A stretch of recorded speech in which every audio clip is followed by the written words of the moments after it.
ಇವತ್ತು ಹಾಲು ಪೌಡ್ರಿಂದ ಪೇಡ ಹೇಗೆ ಮಾಡೋದು ಅಂತ ನೋಡೋಣ. ಫಸ್ಟ್ ಒಂದು ಬೌಲಲ್ಲಿ ಹಾಲು ಪೌಡ್ರ್ ತೊಗೊಳೋಣ. ದೆನ್ ಅದರಲ್ಲಿ ಗಂಟಿದ್ರೆ ಬಿಡಿಸ್ಕೋಬೇಕು ಕ್ಲೀನಾಗಿ.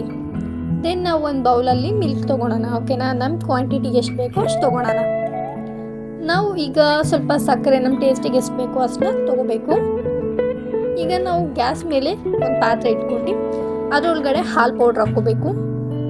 ದೆನ್ ಅದನ್ನು ಸ್ವಲ್ಪ ಬಿಸಿ ಮಾಡ್ಕೊತಾ ಇರಬೇಕು. ಅದು ಕೆಳಗಡೆ ಒತ್ತದೇ ಇರೋ ಥರ ನೋಡ್ಕೋಬೇಕು. ದೆನ್ ಸ್ವಲ್ಪ ಹಾಲು ಹಾಕ್ಕೊಂಡು ಅದಕ್ಕೆ ಸಕ್ಕರೆ ನಮಗೆ ಎಷ್ಟು ಕ್ವಾಂಟಿಟಿ ಬೇಕೋ ಆ ಕ್ವಾಂಟಿಟಿಲಿ ಹಾಕ್ಕೊಂಡು ಮಿಕ್ಸ್ ಮಾಡ್ಕೊಳ್ಳೋಣ.